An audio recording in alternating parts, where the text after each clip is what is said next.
Here we go. Hello, my name is Kiko Lestrange. I will be your host today for our RTS, Real Time in Space, Real Talks with artist Connie Zheng and Chris Hamamoto. RTS is comprised of 16 artist spaces, with one of our spaces devoted to our residency program. Our residency program is awarded to 4 local Bay Area artists, in which each artist receives the studio space for 3 months, a stipend, access to our facilities, provides 2 artist talks, as well as an addition of 10. Did I leave anything out? And our artists, we have Chris Hamamoto, is a designer, artist, and educator based in the Bay Area and teaches at California College of the Arts. In addition to teaching, he is pursuing an independent practice focused on how automation and algorithms affect communication and aesthetic, a topic he explores through graphic design and software design and development. He has shown work, published, and lectured internationally at institutions such as Printed Matter, the Walker Art Center, Hongjik University, Hudgers, MGSA, and Yerba Buena Center for the Arts. Our other artist, Connie Zheng, is a Chinese-born artist, writer, and filmmaker based out of Oakland, California. Projects such as large-scale maps, speculative seed exchange, seed-making workshops, and experimental films about sentient seeds are strategies for navigating diasporic memory and collective world building amidst environmental crisis. She has exhibited work nationally and internationally through venues such as the Contemporary Jewish Museum, the Asian Art Museum, and the Singapore Art Week. And her work is held in the collections of the Caddis Foundation and David Rumsey Map Center at Stanford University. Her work has received support from the Headlet Center for the Arts, the Puffin Foundation, and the Minnesota Street Project Foundation, among other organizations. She is currently a PhD student in visual studies at the University of California, Santa Cruz. So Connie will start our talk. We'll have a little break, and then there'll be Chris. And then after that, there'll be a conversation between Connie and Chris. Without further ado, Connie. Thank you so much, Kiko. And thank you to RTS for hosting us and for the wonderful time in the studio. It's been really lovely. And I'll be sharing my screen, and it says host disabled participant screen sharing. I'm on it.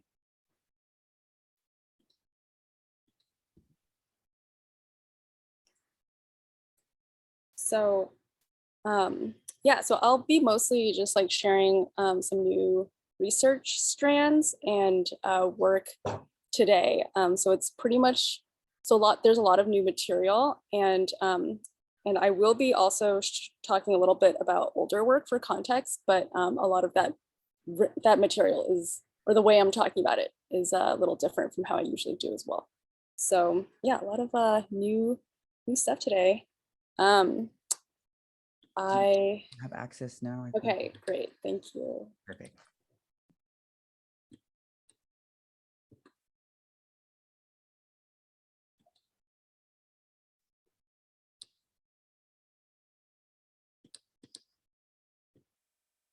Okay, so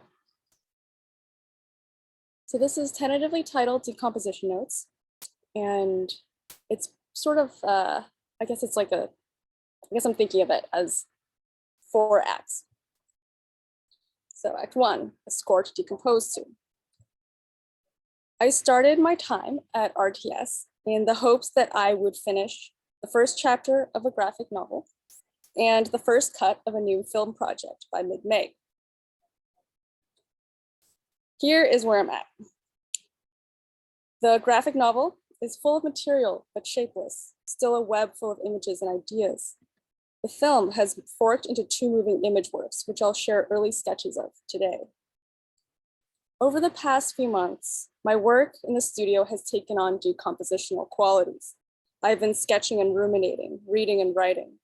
I've been looking for strategies to invite dreaminess back into my practice, to reinvigorate the gooey weirdness where chaos slips in, working multiple jobs, producing at the pace institutions demand, creates few openings for dream states to replenish our creative coffers, which has required me to work a little differently from how I'm used to. I treasure little gestures every day, journal snippets, daily tarot readings, daily photos of my garden as it erupts into greenness with the rotations of the earth. Since the Lunar New Year, I've been taking daily photos of the fig tree in my yard, a lemon bush, shadows growing long and short, various processes of change, and soaking the film rolls in expired liquids from my refrigerator or detritus gathered from the garden. Since these time lapses will only really be interesting with at least a year's worth of material. This project is still in the very early stages, but it is all about the turning of the wheel, the passage of time as the place we call home becomes both increasingly surreal amidst worsening fire season and drought, while staying steadfastly familiar in many ways. It's a home we want to care for and protect. As a moving image practice, I've been conceptualizing this animated diary as an anti-koyaanisqatsi of sorts, which is a film, if you've seen it, that's really keyed to this representation of universal and spectacular change, almost biblical in its grandiosity. But the archive of change is composed of many moments that were ordinary in their buildup, that perhaps did not seem to have meaning as they were happening, that were simply observed. Sorry for the slightly awkward transition.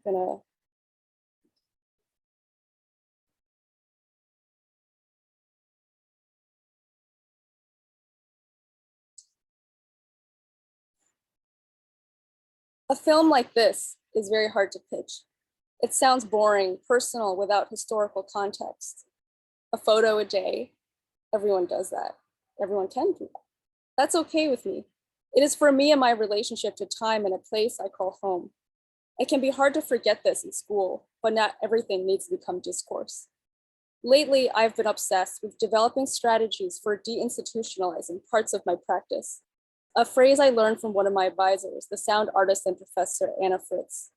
My time at RTS has been spent studying forms and threads that are perhaps antagonistic to academic discourse or institutional corralling, work that doesn't fit easily into established institutional frameworks and formations.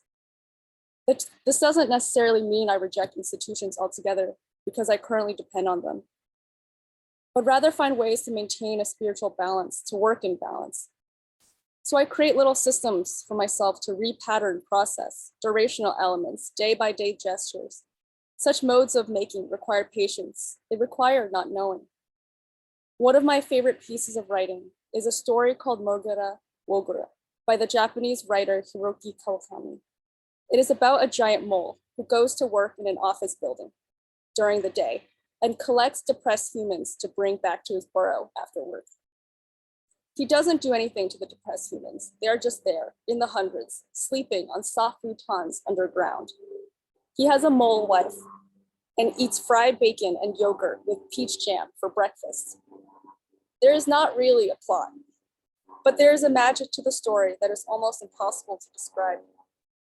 There is chaos, but also the story follows its own sort of logic.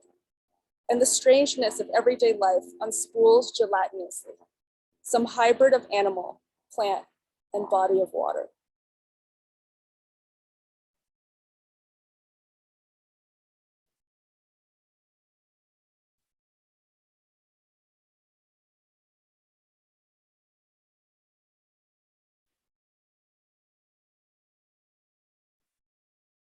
Act 2, seeds and speculations.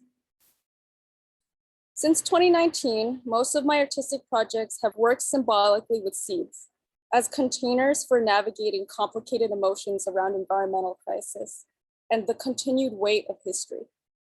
These include maps of seed migrations, seed making workshops, speculative seed exchanges, virtual greenhouses, paintings that reimagine the night sky as filled with plants from my garden,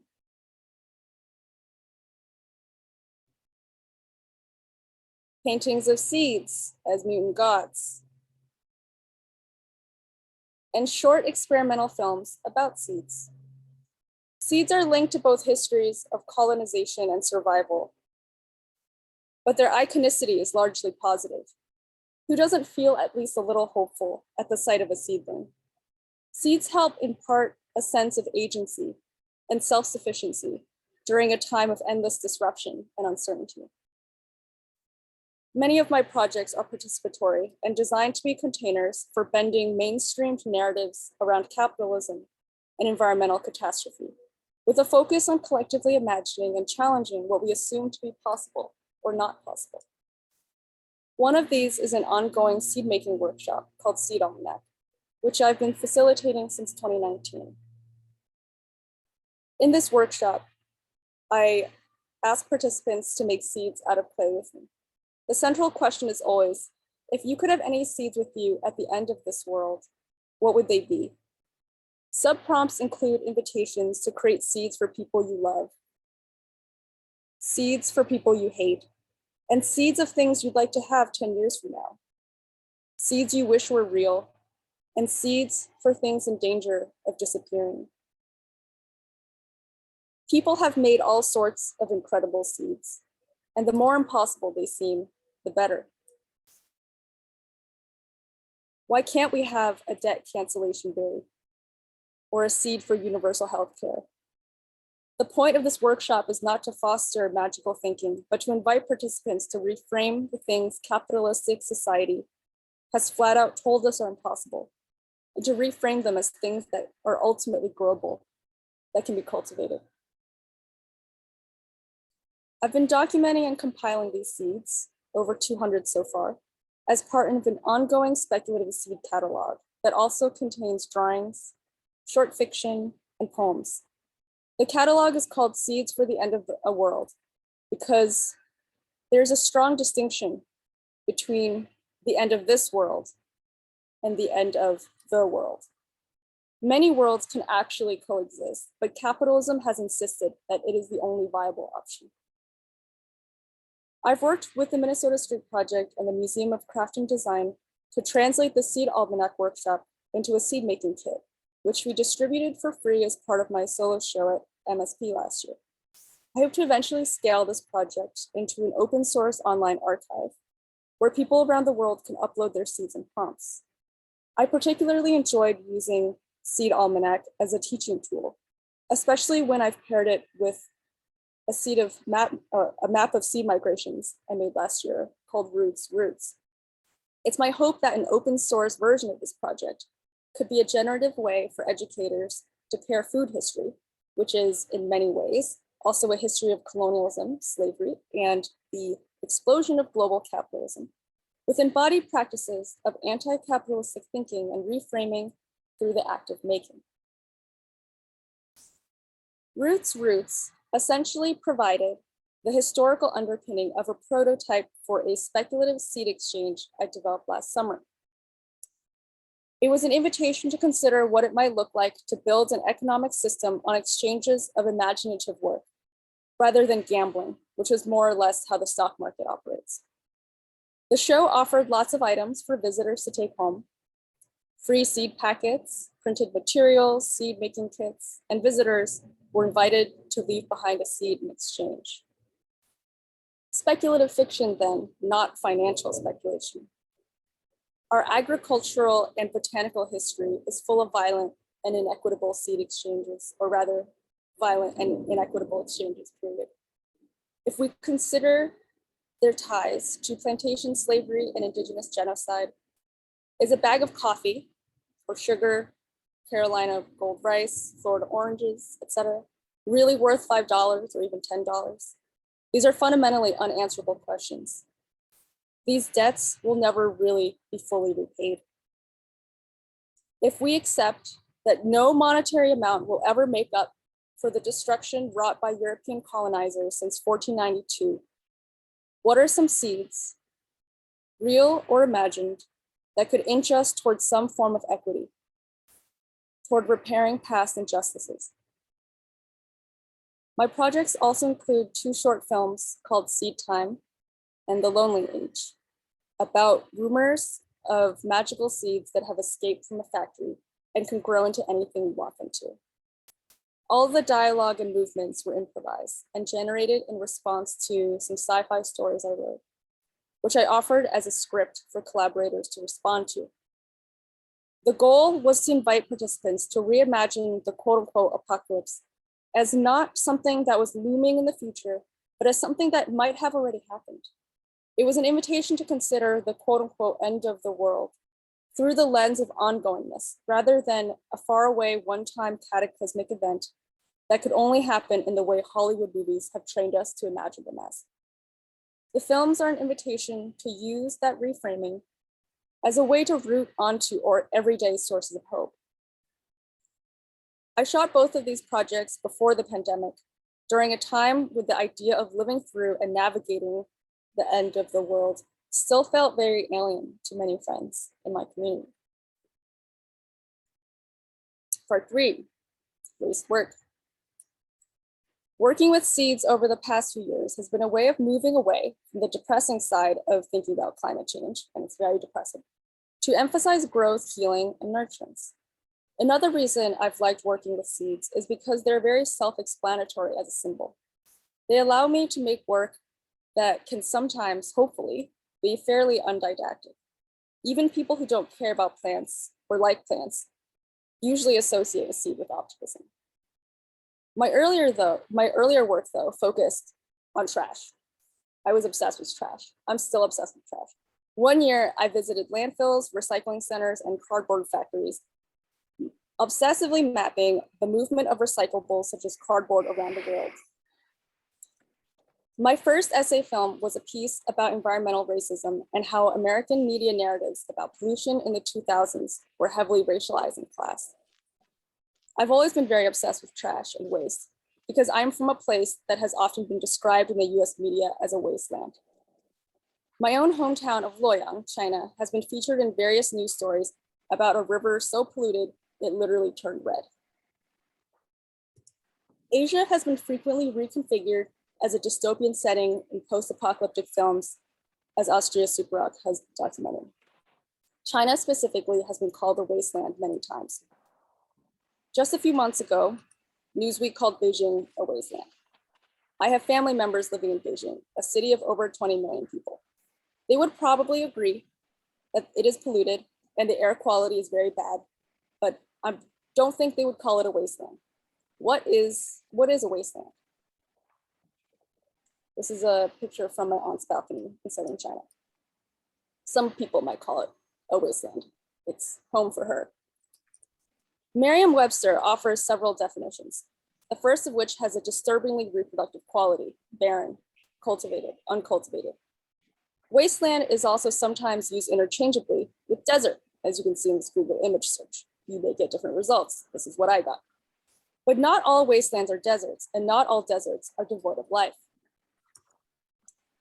As you can see from pictures of, for example, the Sonoran Desert, which is incredibly biodiverse. Tracy Bryn Voil's book, Wastelanding, and actually, yeah, so I would say a desert like this has far more life than, say, Silicon Desert. Tracy Bryn Voil's book, Wastelanding, Legacies of Uranium Mining in Navajo Country, frames wasteland as both a noun and a verb that connects environmental racism with the historical and ongoing processes of US settler colonialism through extractive uranium mining in Diné Bikéyah in the southwestern US. This has led to exorbitantly high rates of respiratory illness and lung cancer for the Diné people who live in that region. Voiles argues that the term wasteland acts as a racial and spatial signifier that renders an environment and the bodies that inhabit it pollutable. Basically, what I take Voiles to mean is that wastelanding as a process can manifest in two ways. It can, one, produce the sense that lands inhabited by non-white people lack inherent value or are valuable only for what can be extracted from them. Sorry, thank you. Okay. For two, wastelanding is a process that can also destroy the environment through extractive activities. Put in even more blunt terms, wastelanding is thus both a value determination of land and an activity that is enabled by this value determination. This place is a wasteland, therefore I have the right to turn it into a wasteland. It's a pretty fucked up circular logic. In the US, deserts have historically been considered wastelands by white settlers because they were the literal geographic barrier between the mythic fertile land of California and the rest of the colonies to the east. The deserts of the Southwest were frightening to the settlers of the 19th century, not only because they didn't understand how to live in this environment and conquer it, but also because they were frightened of the desert tribes who were powerful and hostile to settler encroachment. Essentially, a wasteland and desert can be anything that European settlers have decided they could not use. The dense forests of Europe, which were scary and full of witches, have been called deserts. But deserts are not the only landscapes white settler colonialism has reimagined as pollutable. Just look at the oil drilling and pollution that's been happening in the Amazonian jungle for the past several decades, where chemical sludge is literally poured into the ground. Lately, I've been focused on making maps. I love maps. There's a whole field of study around maps, which I won't quote. Mainly, I'm interested in how maps literally shape landscapes. They thread back to colonial reliance on cartography as tools for surveying and charting the ample resources of the so-called New World. Maps beget landscapes, which are then remapped and over again. Many of the maps we have are made by colonizers who commissioned the maps for the sake of making the world's resources easily graspable. But what if we have maps that work maybe somehow in reverse, that decompose the direction of extractive gazing, that focus on repair, regeneration, growth?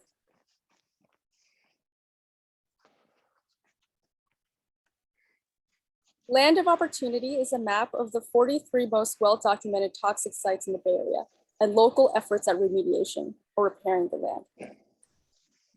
The sites with the tar-like blob are sites that are notable for the amount of toxic material that is leaked into the soil and groundwater, primarily as a result of high-tech industry, so mostly semiconductor development during the 1970s and 80s, military activities, mercury mining during the gold rush era, and nuclear testing in the South Pacific during World War II. These white blob patches show sites of local organizing and resistance to corporate and governmental negligence. Despite our reputation for being one of the greenest places in the United States, the Bay Area also has one of the highest concentrations of Superfund sites in the country, which are basically places so toxic to surrounding life forms that the US government has had to take ownership for overseeing their cleanup. Even though the Bay Area has literally hundreds of toxic sites, only a fraction of which are shown here, we wouldn't call it a wasteland. It's a place teeming with possibility and radical politics, where people have always risen up to demand our right to a clean and healthy environment. In California too, parts of the ocean floor have been called a wasteland, or to be a little more accurate, an urchin barren. This is a term used to describe areas that were once home to healthy kelp forests, but which have been decimated by massive numbers of purple sea urchins, whose population has proliferated as a result of global warming. It is weird to use a term associated with reproduction to describe an ecosystem that is severely out of balance. Some people have called for these urchins to be turned into food. If you can't kill them, eat them. Still, how do we determine what is permissible to be turned into food? New directions of my research are investigating food as an exciting analytic for value. This is one of the core questions of a new zombie graphic novel project. The zombie has a rich history in the folklore of the Caribbean, which I won't get into here. But I am really interested personally in the zombie as a site for considering food, or what we can eat, i.e. brains, and the boundaries of life and death. The zombie is a creature that has either stopped decomposing or is eternally decomposing. Rarely do we see a movie zombie that has completely decomposed. The liveliness of decomposition is made hypervisible. As anyone who has worked with actual compost knows, usually we just associate decomposition with death, but it's actually a process that teems with life. Finally, I'd like to return home, in a sense, to an ancestral village in China, which I used to think of as a wasteland as a child. There was trash everywhere. Dogs drank from pools, literally opaque and white with chemical waste, a spectacle of uncontrolled development, one might think. But it was also my ancestral home, my family's home. It's where my father's family has lived for hundreds of years.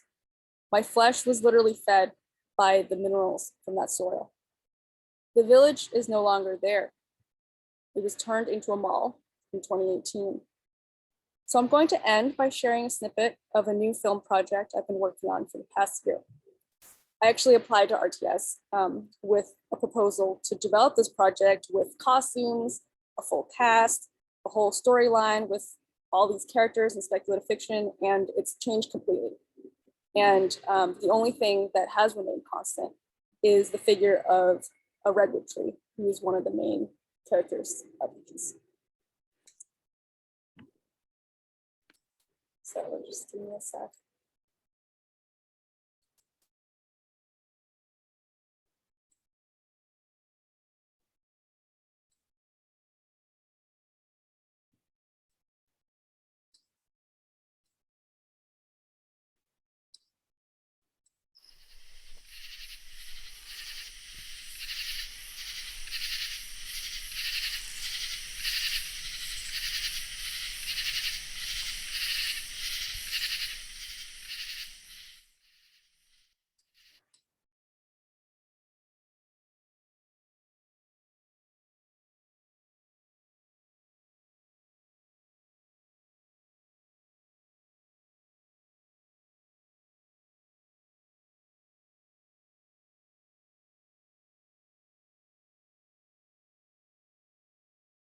During the lengthening nights, the thoughts pool with astonishing speed. It's hard to parse the truthful stories from lies, fact from falsehood, myth from knowledge. Velocity of thought overtakes readings of body. Divinatory powers feel insufficient for the task at hand. The sleep of willful delusion, hibernatory summer, tales that have outlived their justification. Night as dense as cream. It's impossible to see one's hands in this darkness. And a lumbering being crashes through the thicket of trees behind the valley. When the dawn emerges, the creature has already been made large by imagination, wearing coat of green quills, its hands full of stories. Smiling, a crescent mouth, yellow with a waking sun, freckled by the floating bodies of insects. They raise a hand to greet you. You search for their eyes and see pricks of light where a head might be, a cluster of stars in a round of earth. I learned of the dawn redwood one morning many months ago under a canopy of her leaves. The dawn redwood is the third and oft forgotten redwood, close cousin to giant sequoia and coast redwood, rediscovered in 1942 in a village in central China after being written off as extinct. Its name in Chinese is Shuishan, water fir. Unlike the other redwoods, the dawn redwood reaches only 150 feet tall and bears feathery deciduous leaves that turn orange and brittle with the arrival of winter. Unlike the other redwoods, the dawn redwood is today considered native only to China, despite having covered the Western United States and Europe 6 million years ago. Not long after its discovery during World War II, arboretums at UC Berkeley and Harvard sent a team of botanists to collect seeds from a small hillside population of Chinese dawn redwoods for globally distributed growth trials. The Arboretum at Harvard was so taken with this living fossil, as it was called, that it even adopted it as its logo. The dawn redwood, the giant sequoia, and the coast redwood are the only remaining redwood species in the world, but I only ever hear of the majestic Californians. Why had I never heard of the dawn redwood until recently? Had it been cast into mainstream obscurity because it failed to conform to a nation-building settler narrative? When I first heard of the dawn redwood, it was still summer. I was sitting with a new friend. We were discussing trees. I lamented that I was feeling paralyzed on a new film project, which I'd been pitching and received a grant for, as a speculative fiction pseudo-documentary about redwood trees, climate change, and how native and invasive plant species have tangled in California. That was my grant language. Ugh. I felt like a fraud. I was a fraud. I had no training as an ecologist, botanist, or even a filmmaker, really. I was an immigrant and a settler who made art and really liked trees. And I was worried about climate change all the time. I was fearful too for what would happen to the landscape of California, the first place I'd ever actually called home. At the time, it was important to me on a painfully subconscious level that this film about redwoods not center my female Asian identity. This was about 2 years ago. I was self-conscious about mobilizing my subjectivity. I did not want to use it as what I thought would be currency. Kathy Park Hong's words haunted me. It was true, I wanted my eye to be like Walt Whitman's, in possession of multitudes. I did not want to project a measly eye that contained only 5.6% of this country. I wanted my eye to be universal, not so personal it was unrelatable. The only so-called poetic films about nature that I'd watched up to that point, that had been inscribed as a kind of cinematic or artistic canon, were made by white people, mostly men. But this line of reasoning left me comfortable only with making work about invasive species. This felt even worse. Who wants to identify with an invasive species? Who wants to even reclaim that term? Why does it feel so hard to write about trees? Aren't they the most neutral thing in the world to write about? Maybe it's hard because they are so iconic. Their iconicity curses them into metaphorization. I don't know how to write with them, alongside them. I look at the rings of a redwood trunk and think of a massive fingerprint, but maybe I should look instead at my hands and consider how my fingerprints are like tree rings in miniature. I am a child of loosened and dusty soil, eroded by the dream of gold.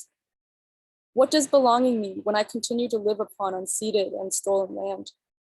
I don't wish to participate in a conceptualization of Asian Americans as a minority identity that is only disenfranchised, only minoritized, left out of a troubled and genocidal nation-building fairy tale. It's a horrible fairy tale. To desire a protagonistic position within this bloodthirsty story is, for me, to potentially valorize participation within a settler colonial regime of indigenous dispossession and ecological ruin. I want to feel safe and rooted in a place I can call home without hurting myself or being hurt myself, in reciprocal balance with a place and its community of humans and non-humans. This too, I know, is a privileged position, but it's not easy to know what or who I might be hurting when my very existence is tied up with mythologies shaped by violence. Several years ago, I heard a story from my dad.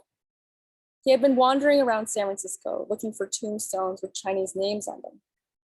How creepy, I thought. I asked what he was doing. He said he was looking for a family member. His name was Wang Yu. Dad was looking for a great uncle, somebody he'd heard of but had never met, who died long before he was born. He smuggled himself to San Francisco on a boat in the 1950s, and he worked as a gardener until he died. He killed himself by jumping to his death from the Golden Gate Bridge because xenophobic immigration policies at the time meant he could never return to the United States if he left. and his lover in China married someone else. What was his life in San Francisco like? Did he have friends, chosen siblings, people he loved, a community? Where did he sleep, eat? What were his favorite plants? Were there any plants that reminded him of home? What did he look like? Was he handsome? Did he live in Chinatown? Dad didn't know. He trusted that he was a gardener and that he died in San Francisco, and that there might be a stone slab with his name chiseled on it. He felt it was important to locate this ghost, to pay some respects. We were partly here because of him, he felt. He wandered around San Francisco for a day, probably scared some people, couldn't find him. And what would you have done if you did find him, I asked. I would have talked to him, he said. Can't you imagine how lonely he is?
Okay, that's it. Thank you, Connie, for your amazing talk. And now we will move on to Chris Hamamoto, and then there'll be a conversation between the two after. Okay, great. Hi, everybody. I'm going to go ahead and share my screen. It'll just take me 1 second.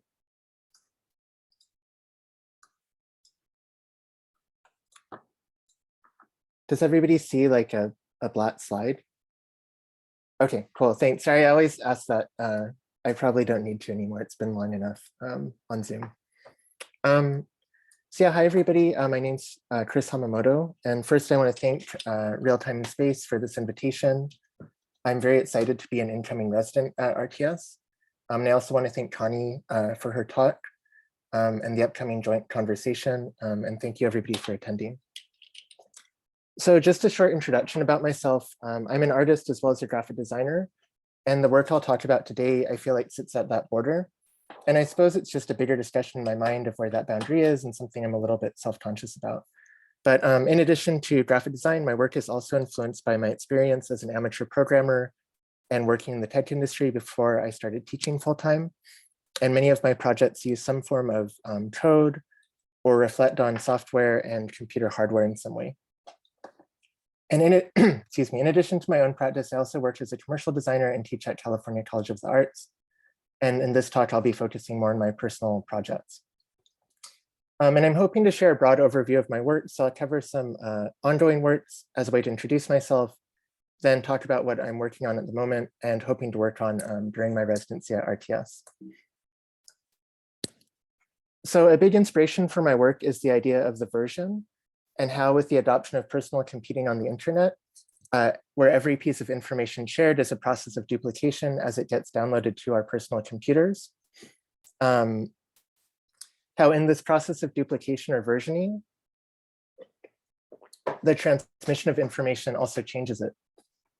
So for instance, in that last diagram, how the conditions of the receiver, what computer each cat would be using, their internet speed, et cetera, may impact the perception of information, and also how this idea of noise transforms the original message.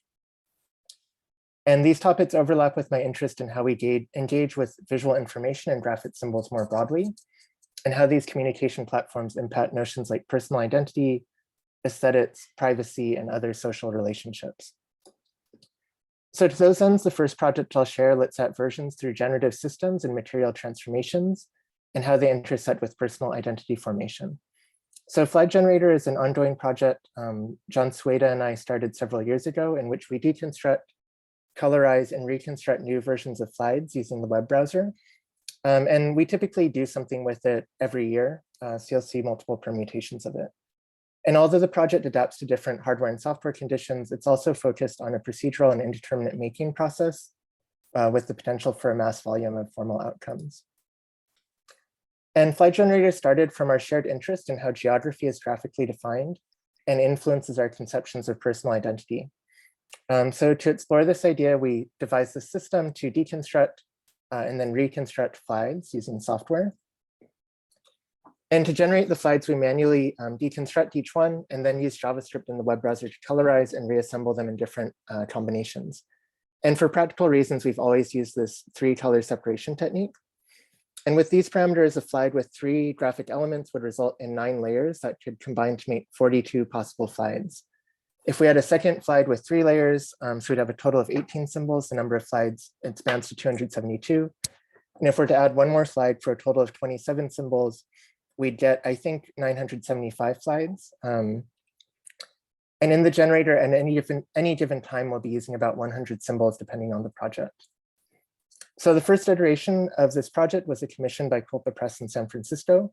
And we decided to create a set of prints using slides from locations where John and I have lived throughout our lives.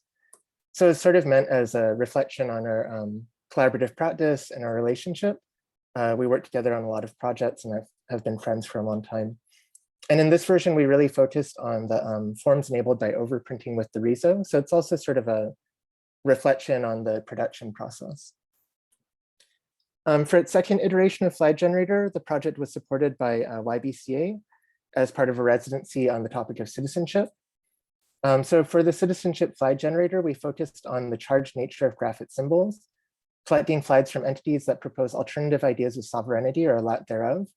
And in this context, we're really curious how flags can lead to positive identity formation that's inclusive rather than rooted in jingoism and xenophobia, how I feel usually national identity can be contrived. So we source slides from alternative groups such as anarchist collectives, community organizations, and those slides dedicated to concepts such as peace, utopia, and racial justice. And you may be seeing fragments of the Black Panthers flag, Pride flag, Peace flag, and Flag for the Planet Earth on the screen now. So to exhibit the project, we selected specific slides output by the generator and manufactured cloth slides that hung in YBC's lobby, and also showcased them as overlapping projections, which displayed the slides in constant reconfiguration. So to do this, we stacked these 3 projectors on top of each other and aligned them to create a single image, each projecting a different RGB channel. So any white you're seeing in the flag is resulting from an overlap of all 3 colors, and comparing that to the RISO, which uses overprinting, here we're interested in the subtractive color process. And during the installation, you could see the individual channels on the laptops shown next to the work. So the smaller images are the laptops that are projecting to create that singular image. And it would randomly cycle automatically every few seconds. So in addition, we thought about how this concept could be applied in sort of different applications for citizenship or a personal relationship, but also how these material transformations create new versions was something we were interested in.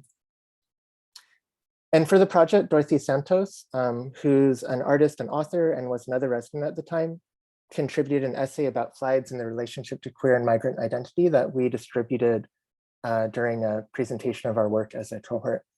And here you can see a document, which also served as a key to the installation.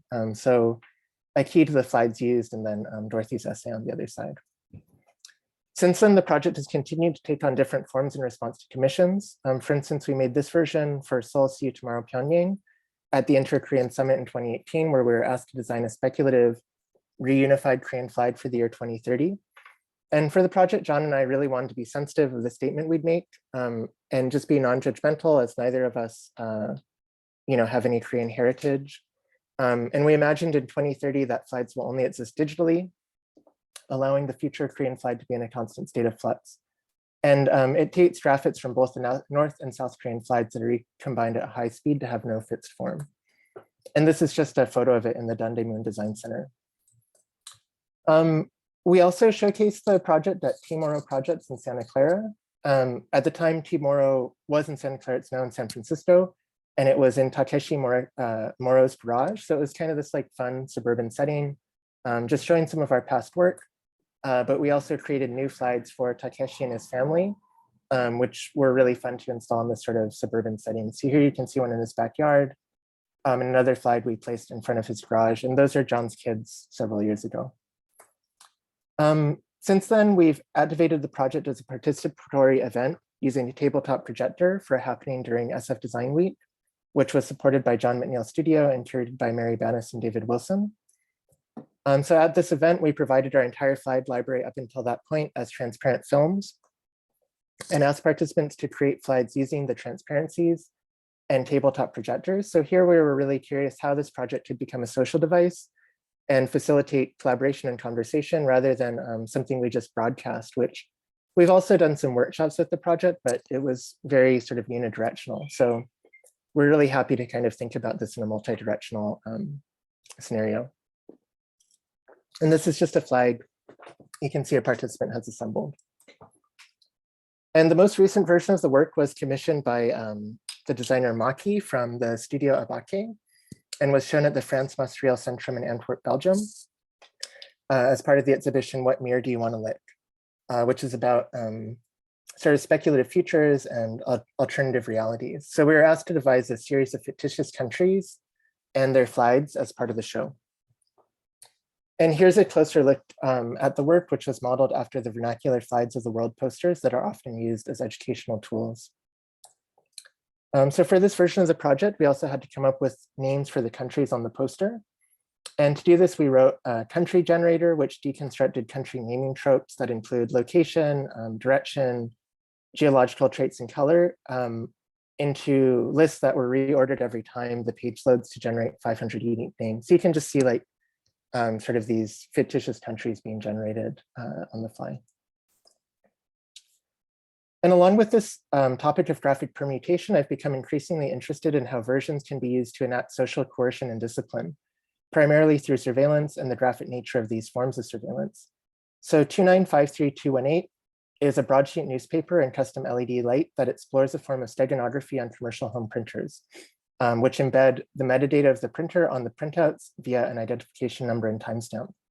Compared to the flag generator, this project is less focused on an indeterminate formal outcome and more on the idea of how tools for semi-mass production, home printers and personal computers are monitored against our will.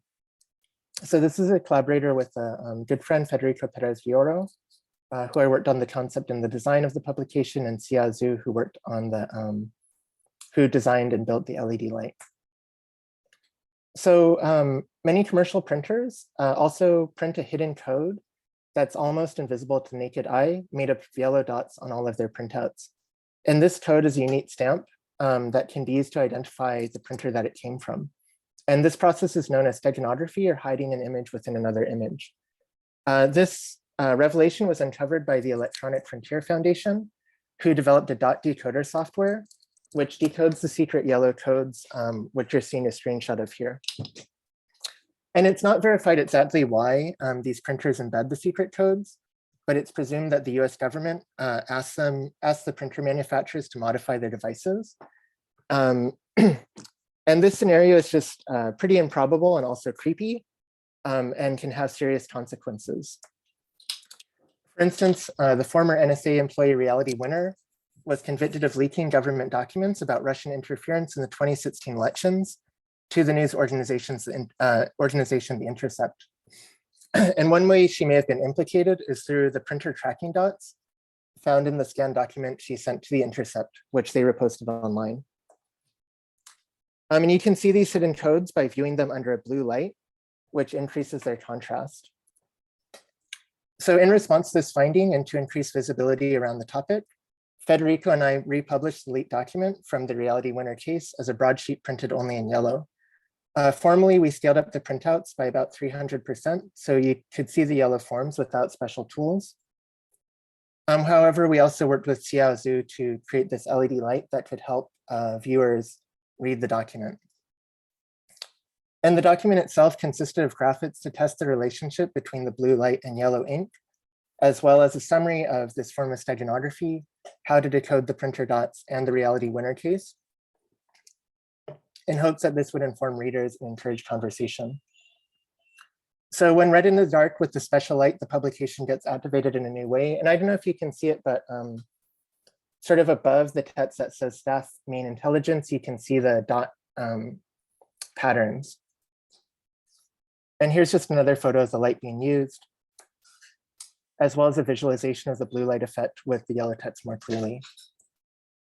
And this project is ongoing, with the most tangible extension being an additional work for Mage, an exhibition we took part in at Radiator Arts Gallery, where we designed posters and wrote a text during the run of the show. And here you can see the installation in the gallery. And we later revised this essay for C Magazine's issue on graphic design. Our essay ultimately became about the perception of magic over time, magic rhetoric in tech products, and the mystical nature of software today. If you're interested in reading the essay, it is available on C Magazine's website, and I'd love to hear anybody's feedback. In the project, we really began to have this realization that technology does have a supernatural quality to it.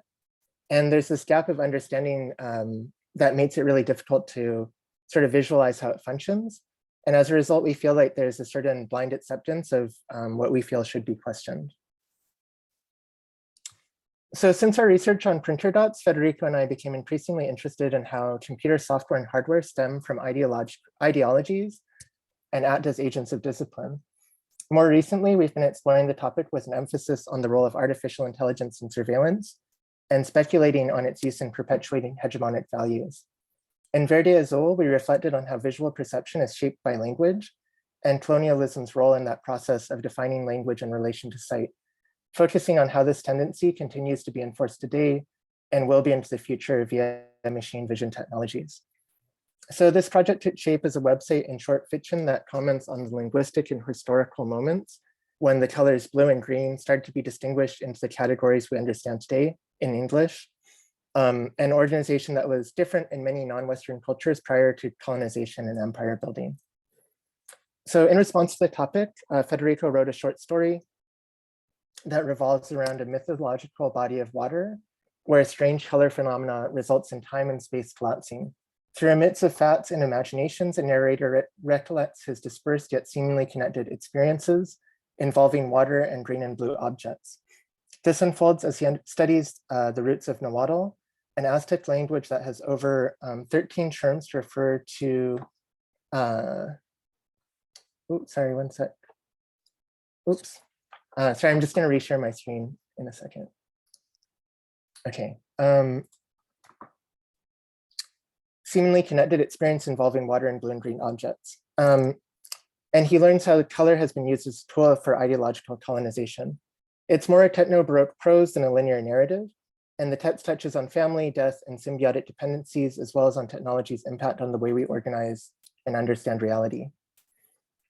And this text was to be presented at Air Gallery as part of their digression series. And thinking about how we could supplement the text, we became interested in how machine vision analyzes images. And we see machine vision taking on a new role in defining our visual world as it gets implemented in more and more of our social and mechanical systems. And has been repeatedly demonstrated in recent memory, the notion that technology is somehow neutral is a fallacy.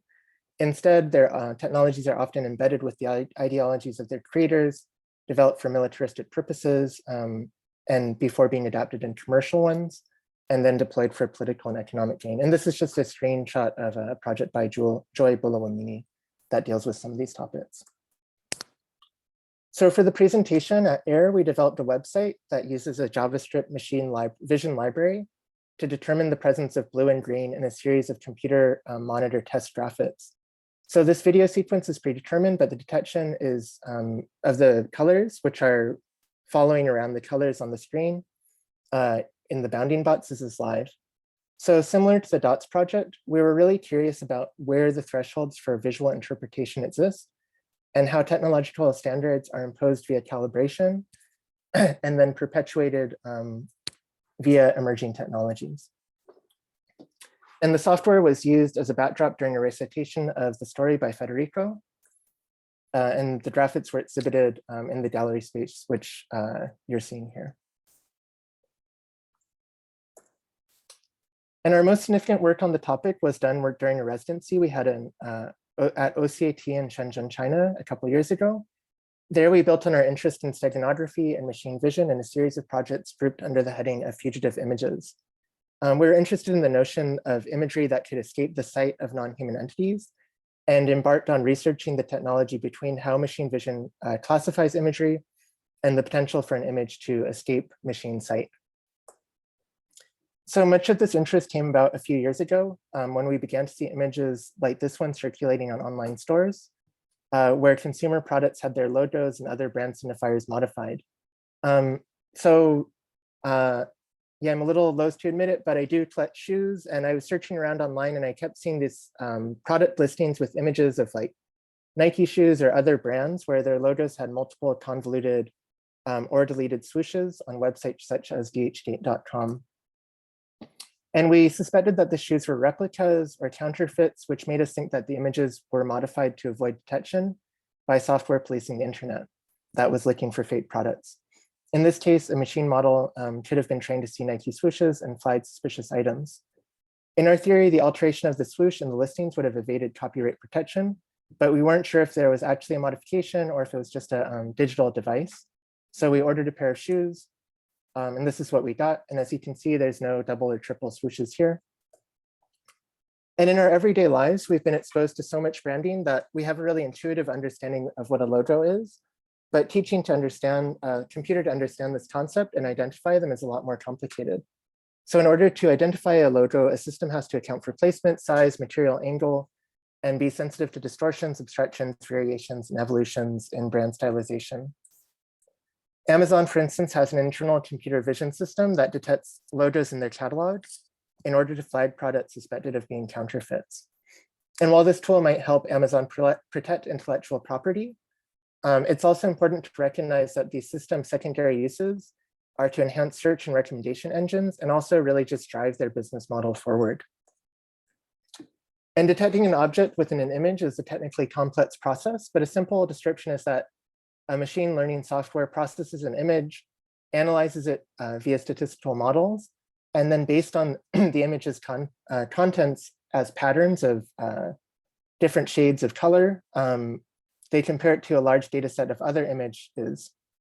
So if an image has enough similarity to other images of the same quote unquote content from a formal perspective, they will be automatically relabeled.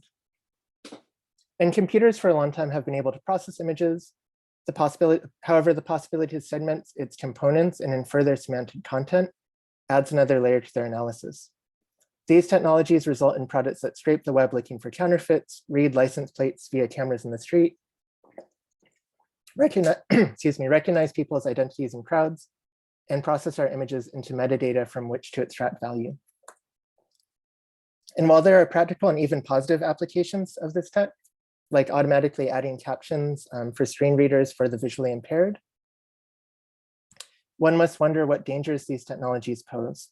While these technologies are being pushed forward rapidly by tech companies for a profit motive, a lack of intentionality and regulation leaves them open to dangerous co-option. I just want to share a couple examples in policing that are particularly egregious. And this is in large part to the lack of oversight and regulation in this field. So for instance, the NYPD had used photos of celebrities to search for suspects in facial recognition databases when matches weren't returned using available imagery. So for instance, they used a photo in the New York Police Department to identify a suspect using a photo of Woody Harrelson. And these really spurious practices of feeding what are known as probe images or images to like find another image using sketches of suspects, which has proven to be largely inaccurate. And unsurprisingly, these facial recognition tools echo and reinforce existing biases within the carceral state, targeting marginalized populations and people of color. So in the summer of 2020, the first instance of an arrest via mistaken identity in the US was recorded when Robert Julian Borchak Williams was wrongfully identified as a shoplifter by facial recognition technology from the company DataWorks. And then since then and before worldwide, similar incidents have occurred with little signs that it's going to be abated. And in order for machines to develop their ability to see, software needs to be trained on massive amounts of pictures. So collecting the necessary data to train machine vision models has proven to be a neat challenge for researchers, as advancements in machine image recognition tech often outpace the rate at which these data sets, totaling in the millions of images, can be ethically collected. This results in unethical and non-consensual collection of people's images to train machine vision models.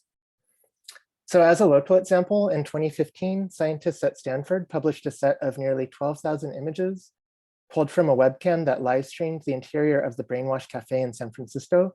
I don't know if people know it, but it's at like 9th and 1 street above Market. So even if there was some notice given, it would be unreasonable to expect consent from every customer at the cafe. And I'm sorry, actually 1 street above Mission. So I used to work down the block from this cafe, and I assume my photo is somewhere in this data set. And I should probably research that. I was realizing as I put together this talk, there could be a future project there. So in Federico and my research, we approached the topic of machine vision from several perspectives, looking at the data sets that machine vision models are trained upon, and how machine vision models classify visual information and possible methods to evade machine vision. So in particular, we analyzed the megaface dataset, a widely used dataset with 1 million images of faces, which were extracted without consent from the online platform Flickr. While we were researching megaface, we were surprised to see how messy the dataset is. Megaface was built with a combination of imprecise computational and human processes, resulting in images being added that are not actually photos of people. This includes depictions of faces as paintings, illustrations, and statues, as well as images of nature, animals, and various objects. And these errors represent about 7% of the data, or about 70,000 non-faces. So on the left, you're seeing faces from the data set. On the right, you're seeing some of these misclassifications that we found. So we manually parsed through thousands of images to extract the erroneous false positive quote unquote face images and reorganize them into new categories. And excavating the data set was sort of a performative process, and we thought of ourselves as performing some form of digital archaeology. So for our residency at OCAT, we made a newsprint highlighting some of these images to point to the fragility of how machines perceive people. And the publication illustrates the many ways the human face is abstracted and the tendency of both humans and machines to mistakenly perceive patterns between unrelated things. We since created recreations of a subset of the images as a way to translate the found digital material into the physical world. And to do this, we commissioned a series of paintings from workers at Dafen, which is an artist village near Shenzhen. And the piece was first exhibited at Material Art Fair in Mexico City. Another project that we worked on during our residency really focused on the potential to escape machine vision sight and the motivation for doing so. So much attention has rightly been paid to the technical deficiency of these systems and how the social architecture in which they depend reproduce harmful bias, as well as failing to recognize and function as well for people of color. Oftentimes, the solutions for these pitfalls is framed as increasing machine vision's accuracy and effectiveness to quote unquote work for everyone. However, while enhancing machine vision, machine perception might enable more people to participate in these technologies, we really wonder for whom and how these technologies are benefiting the general public when they're really driven by company profits. So with our work, we were interested in considering the possibility for images to escape the sight of computing, but remain visible for human actors. And we wonder if contemporary images are operational, what programmatic possibilities do they have to enact an agency within these landscapes? What behavior could we design to avoid non-consensual sight of computing when full obfuscation is not preferable and image legibility is needed and desired? So in our research, we found that small modifications to an image on a pixel by pixel basis can result in their misreading by machine vision models. For instance, this simple diagram demonstrates how adding a small alteration to an image of a panda makes the image be recognized as a gibbon by a machine vision model. The noise mask is invisible to the human eye, but fools the technology and its classification system. So the alteration can be so minimal that you only need to modify 1 pixel in order for an image to be misclassified. This method of corrupting machine vision analysis is known as an adversarial example. For the project, we worked with the computer engineer Nick Schumann to develop our own adversarial examples. And this is an early example we made. So what we're seeing are iterations of the noise mask getting more and more precise as it targets the image. So you can sort of see these airplanes come into focus and then go out of focus. Essentially, like the more less noise you have, the more successful the attack can be. So you can sort of see it surpass the threshold of legibility as it gets more effective. And as we're considering different materials to work from, we remembered a scene from the 1968 film 2001: A Space Odyssey by Stanley Kubrick. The scene shows passengers on the Discovery 1 attempting a private conversation, which is secretly watched by HAL, the onboard computer to the spaceship, who is lip reading what they say. And I'll just play like a few seconds clip that shows this scene.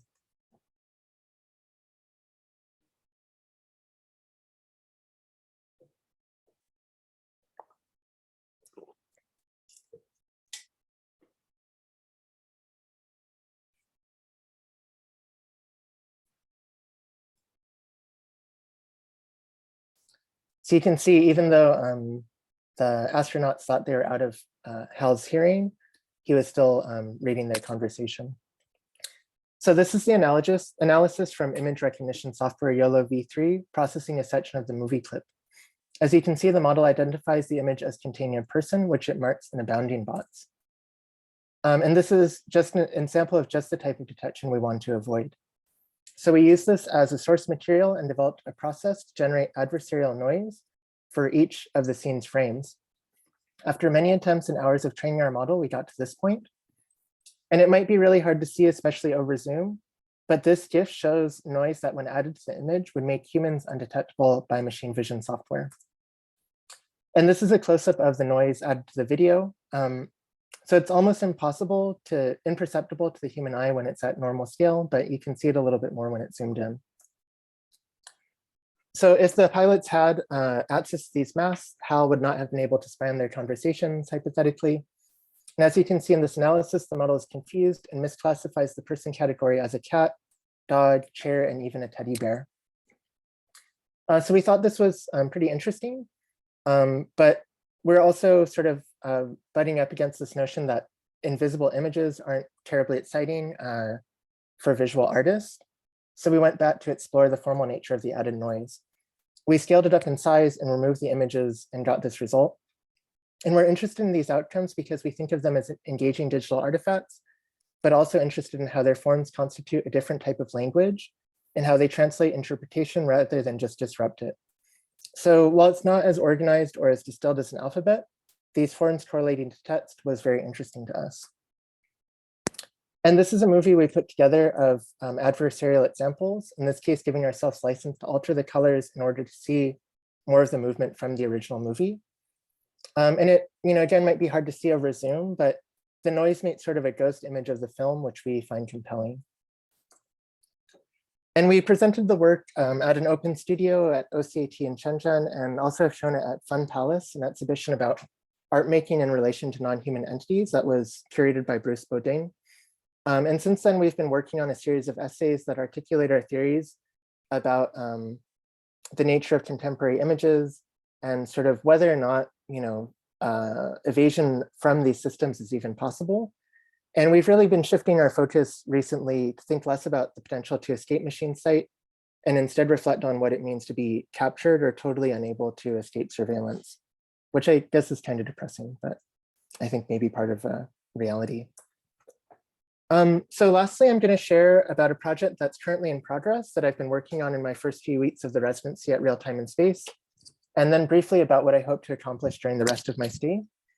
So the first project I've tentatively titled Surveillance Graphics, and it reflects on the aesthetics of surveillance, in particular researching digital graphics that are used to track us as we move about online. So a big motivator for this project came from what I see as a real disconnect between how we think surveillance takes shape visually and culturally versus the mundanity and banality of surveillance today. So for instance, I think surveillance is often coded as something dramatic and aggressive, like military equipment or even consumer products like this drone, which I think tries to look like military equipment. Whereas in fact, there's actually a huge amount of surveillance that's conducted via seemingly neutral or ultra playful products that we fully integrated into our lives. So often the design of these objects outwardly obscures their function and instead embraces minimalism to totally eradicate any understanding of what actions they perform. And in the mid 2020, I stumbled upon this website created by The Markup, which allows you to see various tracking methods any website online uses to monitor their visitors' behavior. And this includes things like ad tracker code, cookies, which store a unique number for each visitor and sends them back to tracking companies, and other more familiar tracking techniques. However, one of the tracking methods, known as canvas fingerprinting, stood out to me in particular. In this method, tracking code will secretly draw graphics in the website visitor's browser, making them invisible to the viewer without special software or web inspection techniques in order to test the capabilities of that visitor's computer and create a fingerprint that tracks that user across the web. So these graphics are then encoded back into data and sent to the monitoring site. And in that process, it picks up on small formal distinctions in the graphics rendering. So for instance, Apple computers come pre-installed with Helvetica, whereas Windows machines have Arial. And depending on which font the text is rendered in, the formal details of these letter forms can instruct the tracking code as to what sort of device is rendering their graphic. So for instance, the tracking code could read that the tail of the A is different, and then for imply or infer a profile of who's visiting the website. So here you can see a website on the left as it's rendered on an iPhone, and the secret graphics that's drawn behind the scenes on the right. So aesthetically, these operational surveillance graphics are perplexing. They typically include forms such as triangles with gradient fills, overlapping circles of color, text string set in various fonts with different colors and levels of shadows, emojis, and simple rectangular gradients. And I collected these around Christmas. That's why there's this holiday theme to some of these websites. And with some exceptions, they all use wild color palettes. Text strings will either appear to be random codes or use well-established pangrams. And their compositions are haphazard with oddly placed white space, disproportionate scale, and rupturing boundaries. So I think what's fascinating about these graphics is that in addition to humans being a secondary audience to the forms, their graphic form is the direct output of a surveillance mechanism. And I think reflecting on the graphic nature of surveillance today, the banality of these graphics seems fitting of how surveillance is conducted today. So to further engage with this topic, I used a code created by the Blacklight to process and analyze the top 50 websites online according to Wikipedia, rendering each page on an iPhone X emulator. And in that process, I discovered that 20 of these websites use this method of tracking. And here you can see the hidden graphics drawn by each of those web pages. And so far I've made a zine based on these findings, for which I wrote a short illustrated text on the subject of surveillance aesthetics, which you're just seeing here go by on the screen.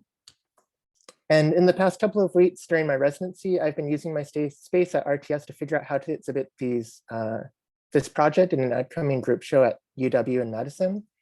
And I've decided to install them as painted super graphics, since the process of drawing the graphics in the browser is the crux of their meaning within their circulation online. So here you can see my finished test graphics, and they're a bit rough if you zoom in, but I think it's a good starting point for the installation.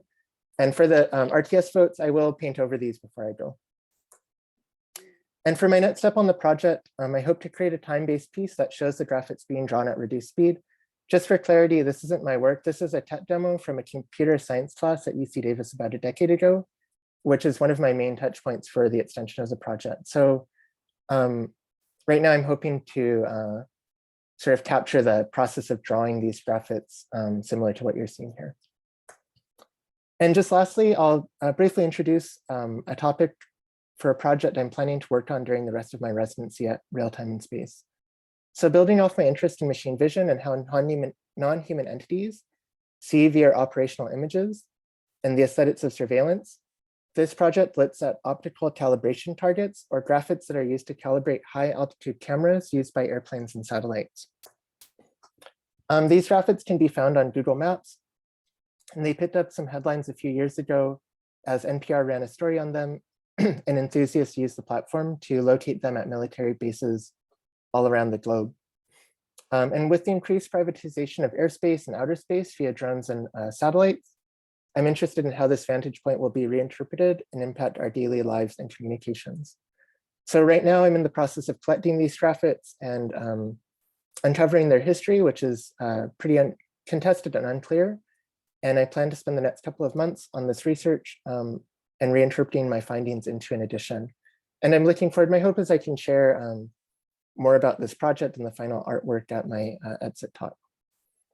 So yeah, thank you everybody for your time, and I'm looking forward to speaking with you more. Awesome. Thank you, Chris, for your talk. That was amazing and awesome. And now we will have the floor to both Connie and Chris. Yeah, well, Connie, thank you so much for your talk. I really loved hearing about your practice and gaining some insight into your work. And yeah, maybe I could ask you a question just to kind of start the conversation. Also, I just found that like in your talk, you actually answered some of the questions that I'd prepared beforehand. So sorry if I'm like being a little repetitive in some of that way. But I guess one thing I was really curious about was like, I guess how, and you mentioned this as you've kind of gotten more interested in food and seeds, but how do you remain optimistic? And I guess like, are you optimistic when you are addressing these topics that seem really daunting? Yeah. Yeah. Thanks so much, Chris. And also, I just want to say I loved your talk. It was amazing, and I learned so much. I took like pages of notes and have a ton of questions as well. So yeah, and also thank you everyone for listening and tuning in. Yeah, I would say that I am a hopeful pessimist. That's like, because I think, yeah, I mean, this like question of, how we like affectively or like emotionally orient to like environmental crisis, that's a very like challenging thing to deal with. And I feel like Rebecca Solnit has written like about hope in this way that I find really resonant. And it takes like, yeah, she takes like a very non-dualistic approach to thinking about this, which is like, it's neither completely optimistic, but also not completely pessimistic either. And so I feel like I've found myself like identifying with hopeful pessimists.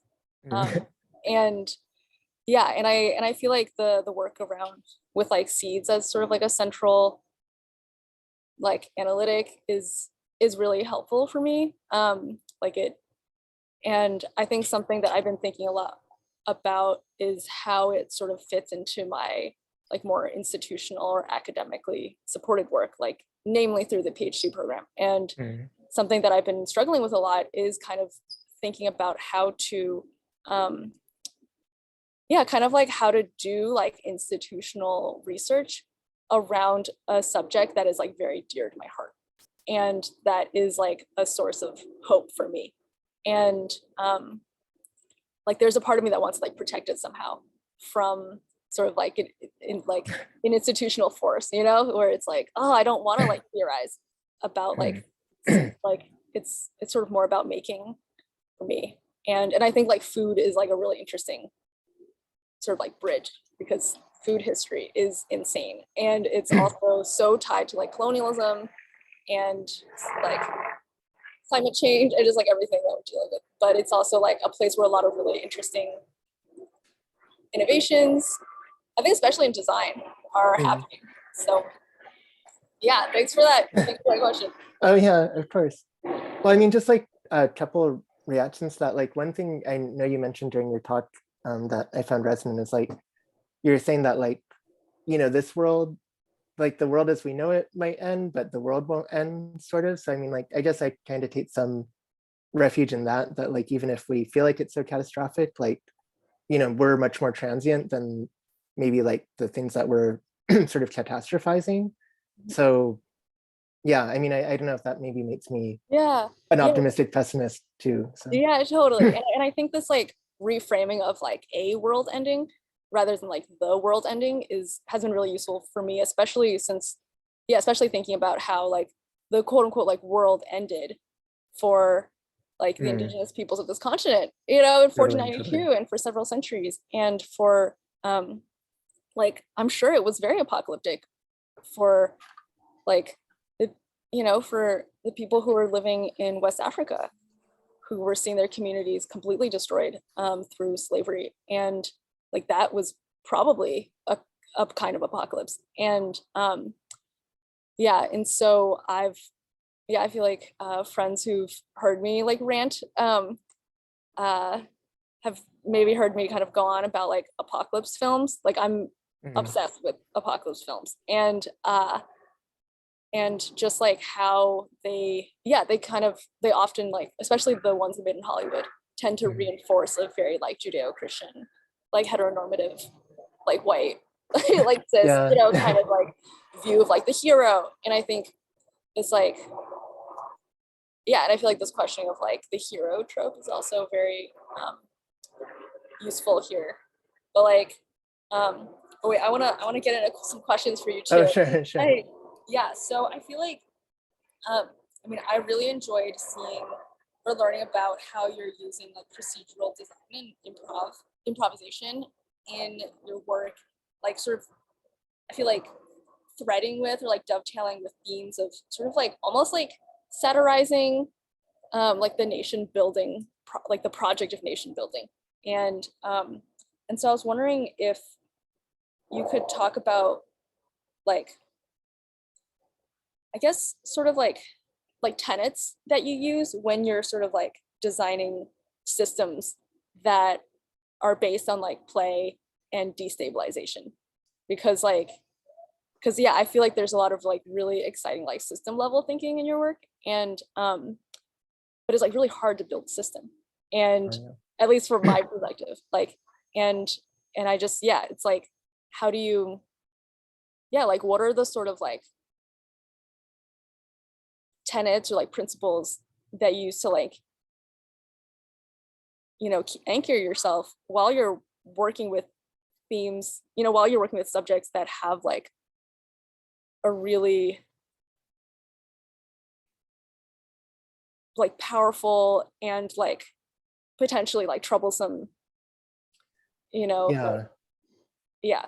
totally. Yeah, I mean, I guess like, yeah, I mean, I feel like that question touches on, yeah, several different things. Like, I think one part of, especially like the flag generator project is that, I think we're sort of,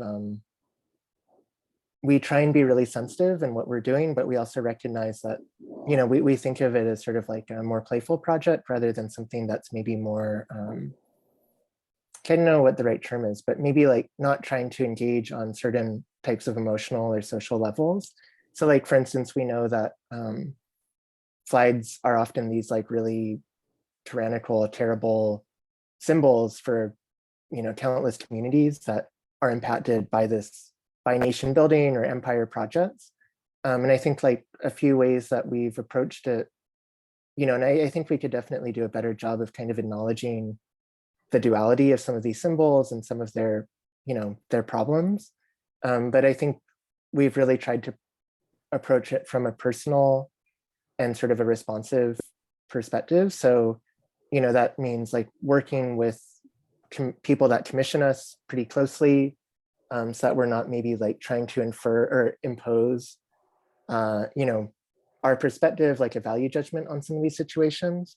And then also just, like dealing with our own histories rather than trying to focus on something, maybe like larger or trying to make a larger social statement in some ways.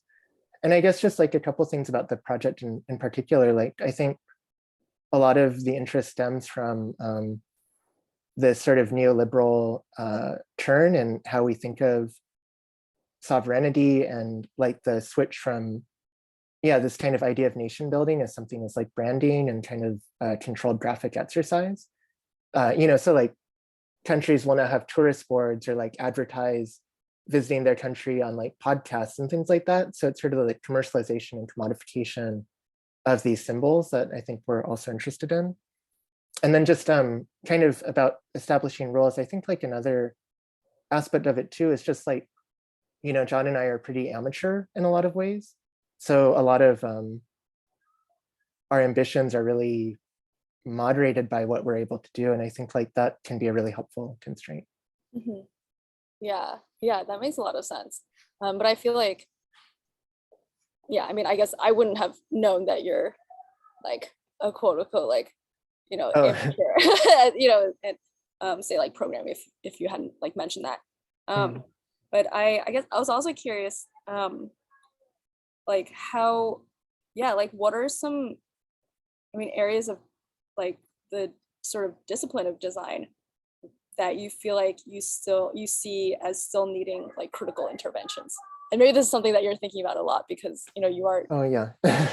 But like where, yeah, like where does like, because I mean, it seems like you're investigating so many different areas, but like, I'm curious about where you feel like where are some like the most critical interventions like needed? Yeah, I mean, I guess like, I guess one of the challenges in general, and one of the things that I think about in my own practice is like, you know, I identify as a graphic designer, but also as like an artist or somebody that makes art.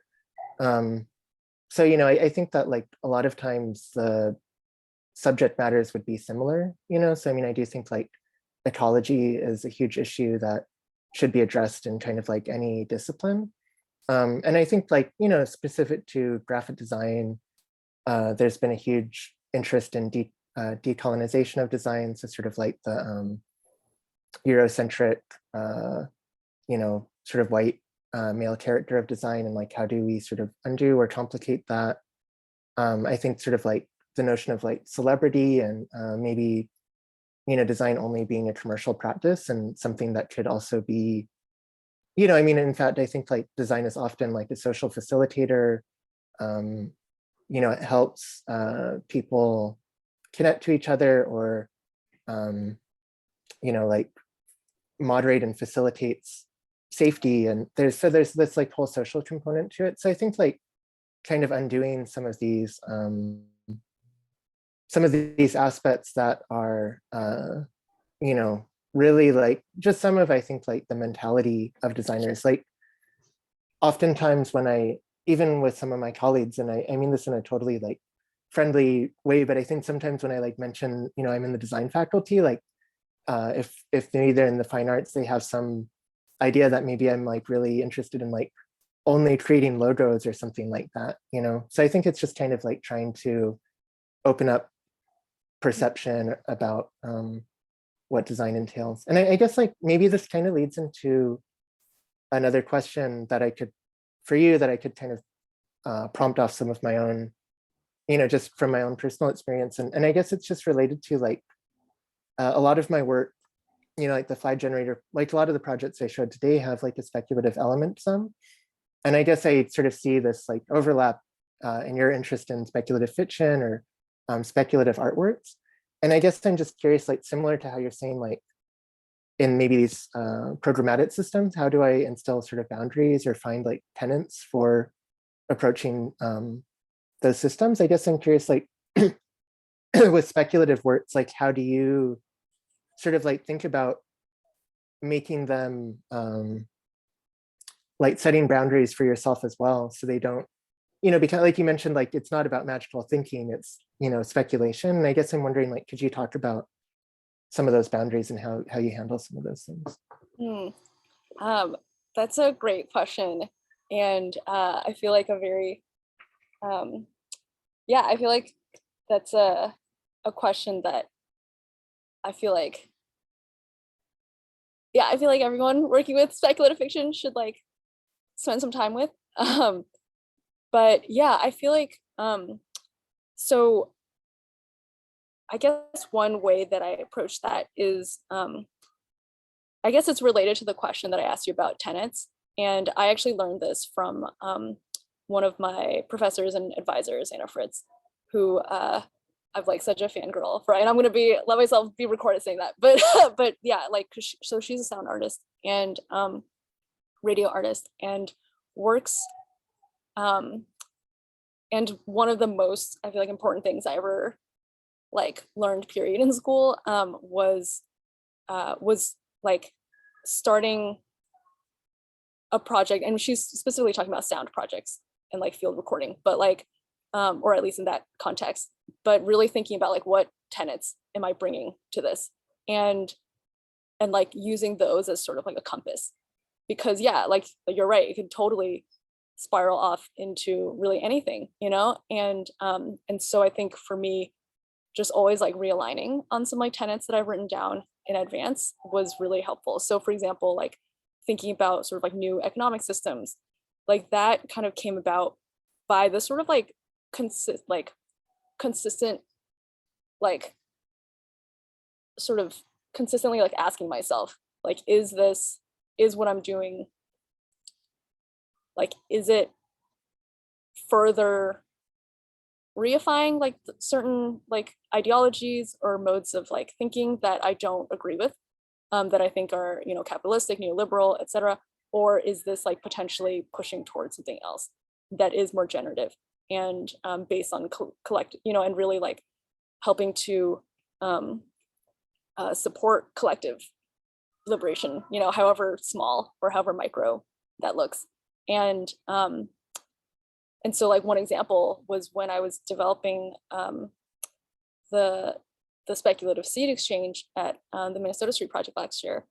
And I did this, yeah, and I want to give my partner like full credit for helping me like think through that, and also like friends for thinking through that. You know, I feel like Jillian was talking that through with me in the car a lot. And but yeah, like while working on that, you know, I was like, okay, I need to pull together this installation in like 2 months. And there are all these things I want to do, but like, how do I, like, what sort of like like, and maybe some of it manifests in terms of like antagonistic qualities. It was like, how do I like prevent this project from being like fully turned into a sort of like kumbaya, like the future is going to be great and we're all going to be cool, like kind of thing. And it was like, oh, maybe like what's the sort of like antagonistic quality that I want to bring to this? And that was like an insistence on really making sure to like have this sort of like colonial history of food and seeds like right like smack in the middle of the room. And that was like part of the decision. So yeah, so I think just, sorry, that was a very long-winded way to answer your question, but yeah, it's like I guess, yeah, it's a process of like continuously reevaluating what I'm doing, and wondering, yeah, just kind of like questioning like what is this potentially like helping to support that I don't want it to support, and what like guardrails or like hostilities do I have to like throw in to make sure it doesn't go in that direction. I mean, you can't control everything, of course, but you Totally. know. Yeah, and I mean, that's super, I mean, it's something I struggle with myself sometimes when like, you know, like, I mean, in the project that I presented where we were at OCAT in Shenzhen, you know, like we were really like engaging in this sort of speculation. And I feel like with Federico, who I worked on the project with, like so much of our time was, yeah, like trying to navigate that. So it's super helpful just to hear about, yeah, some of the techniques you use and strategies you have. So I really It's also like really hard to do that when you're working with a big institution like that, you know, like, and I think that's something that I'm struggling with all the time. You know, like it's kind of like why I started the talk with this question of how to deinstitutionalize parts of my practice, because it's like when you are sort of, you know, when my like entire livelihood is dependent on institutions, like how do I negotiate that? And yeah, like how do I like use that toward more just redistributive ends? And like, and it's, yeah, like I feel like I don't know what I'm doing half the time. But yeah, but it's like I feel like that for me is sort of like an ongoing questioning. totally. Yeah, I mean, I think, well, yeah, not, do you mind if that kind of like leads into another question that I had too? Like I was really struck by, I think it was the project that you showed in process where you're developing film and you were saying that you need like a year's worth of footage to sort of make it, then you'll feel like it's kind of at the state where it could become complete. And I guess like I was just curious, like how much, when you work on a project with that sort of time scale, given that you're kind of like always reevaluating and like, yeah, kind of like adjusting your approach, like how open are you to like it totally changing over time, and how much does it kind of result from a plan that you set out a year ago, or more in some cases? Yeah, that's a great question, because I feel uh, like I don't think I've had any project where I intentionally set the timeline to be at least a year. Like I've like every like even all my like film projects, they well, yeah, like I even if they didn't take, like 3 months, it was often like I was like, okay, here's my like timeline. I'm gonna try to develop like a script by then and then shoot by then. But yeah, but like this current project, like the one that I shared a bit of at the end, like that has changed like 8 times. It's completely not at all what I told the granting agency it would be, and like I still don't know how it's going to change, but like the because it is super personal. And but yeah, but I think with like the the project with the negatives, I fully expect it to change completely by the end of the year. I think it'll change a lot once fire season hits. And I think, yeah, so I'm just trying to allow myself to be very open to that. And I have written down a set of tenets for myself for that. And Cool. yeah, so there, and those two might change, but it's sort of like a way to go into even gathering material, which was something that I learned from Anna as well, which is like, yeah, like even when you're making field recordings, for example, like there is an ethics to that. And not everything is capturable, like not, Yeah. and if only the researchers who got that brainwash footage Oh yeah. also had to set it, Yeah, we're also totally. abiding by that philosophy. But yeah, so it's, I think it's, as someone who is very like anxious about not knowing and like uncertainty in a project, having like a set of guidelines, guardrails, whatever, like even if they're subject to change is like a way to like stabilize. But yeah, I mean, how like how are yeah, like how are you thinking about the timeline for, yeah, sort of like how you're navigating those timelines? Because I feel like the projects that you're describing, especially toward the end, require so much material that is being gathered. And oh, thank you, Kathleen. Yeah, big fan of Fred Moten in the under comments. Thank you for sharing that.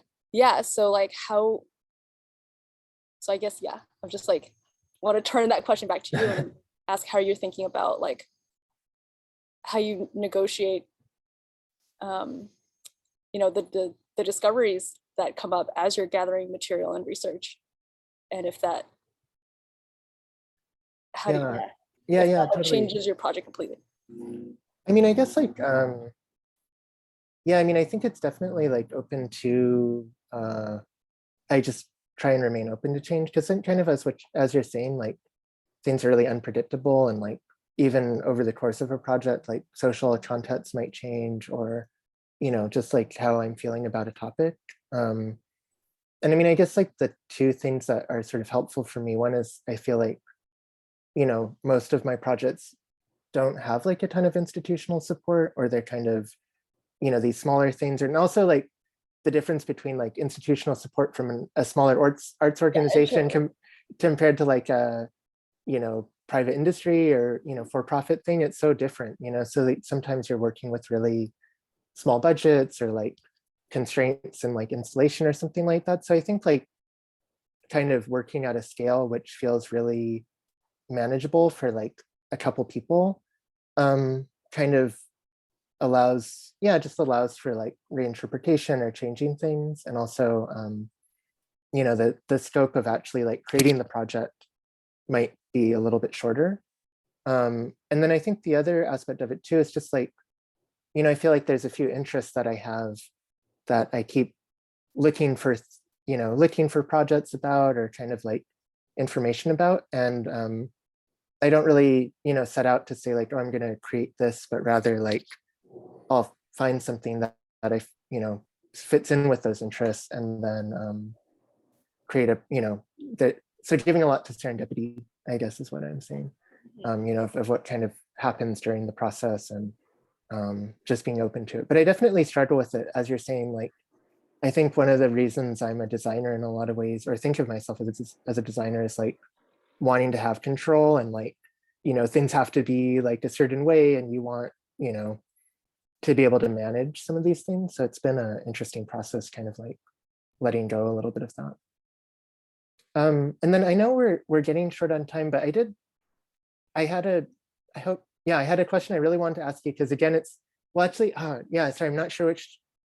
Well, I'll ask you this one question first, and then if we have time, I had a question I really wanted to ask you, but that would help something I think a lot about in my practice. But I guess I was really curious, like when you discuss diasporic memory and, you know, sort of like, you know, more generally the diaspora and some of these like circulating, you know, how food or seeds circulate globally. I guess I was just curious, like, how do you think of audience, and like, do you think of having, you know, a multitude of audiences, or yeah, just kind of like, how do you think about that question? Yeah, that is a great question. And yeah, not to be annoying, but I wanna I wanna ask you how you think about that too. But yeah, I feel like I definitely try to think about it, or try to think about a multitude of audiences. I feel like a phrase that a lot of artists use is like multiple points of entry. And I I think this, and this is something I feel like I'm currently actually like reconfiguring my relationship with. But I feel like the sort of like line that I've drawn over the past couple of years has been yeah, to, I guess, like think about what kind of conversation I want to have. And that's sort of like, and that sort of shapes the sort of points of entry I create.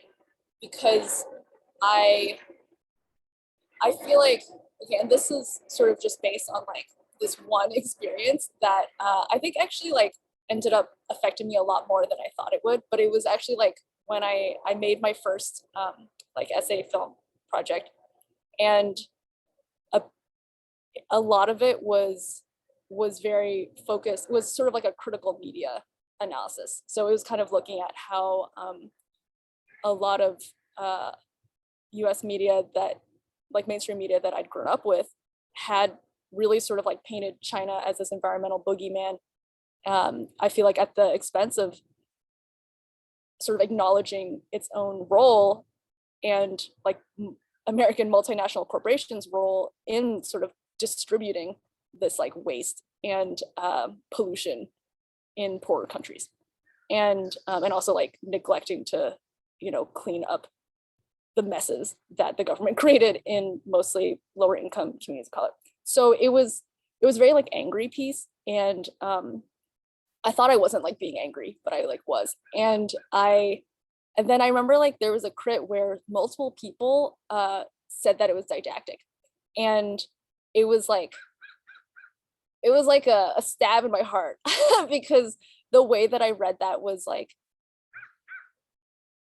I feel like in my like what I've observed, I feel like folks describe work as didactic when they don't want to hear it, and when they feel like they're being lectured to.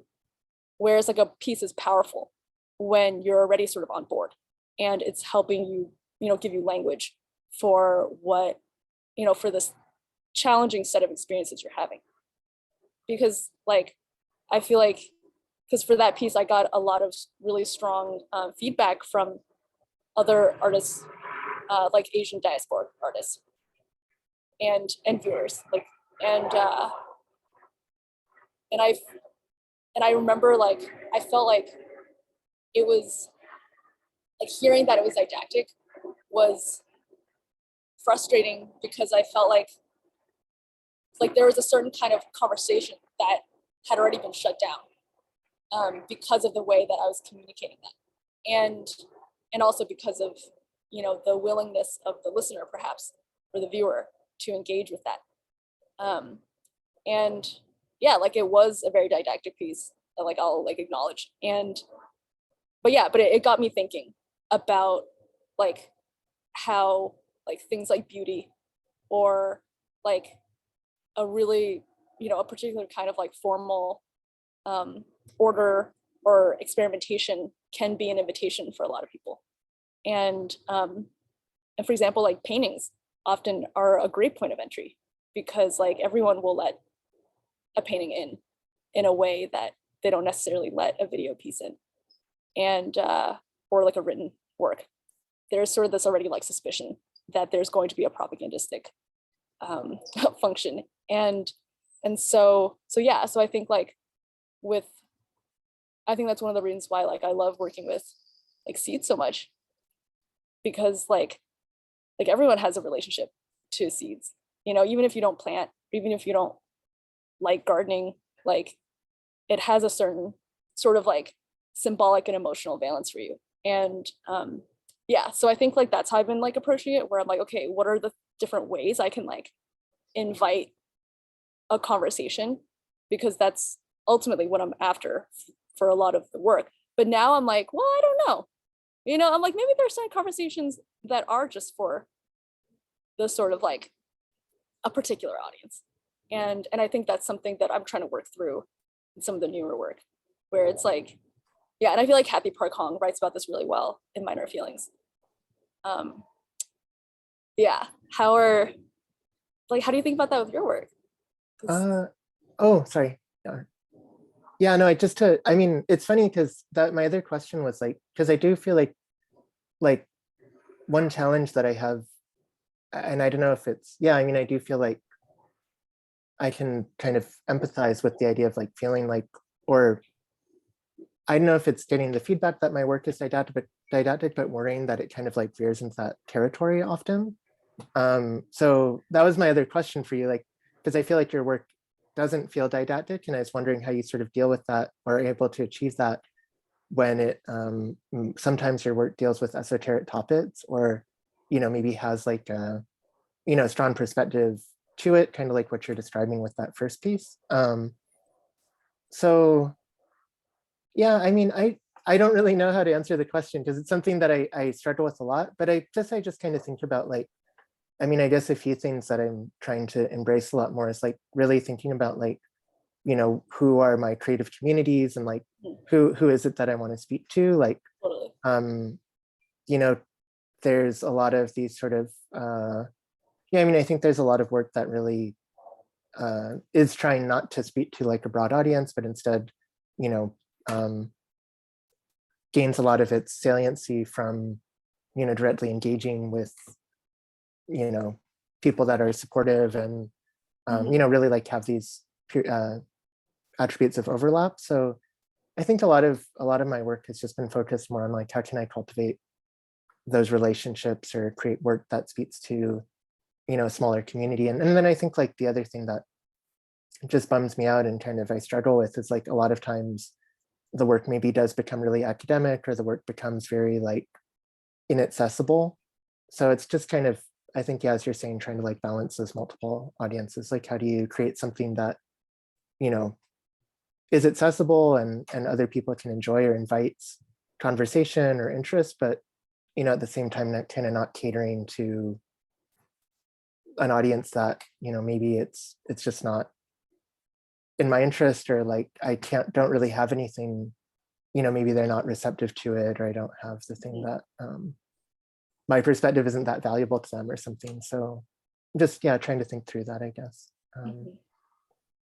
Yeah, definitely. but yeah, I'd have to say like your answers have been super helpful for me in thinking about some of these issues in my own practice. And yeah, super thankful for that. Oh my gosh, no, likewise. Yeah, this has been a pleasure. Thank you so much. I guess we have a minute left. Just anyone in the audience want to like throw out a question or like comment. I know, I'm guessing y'all are eating dinner or like taking a bath or something.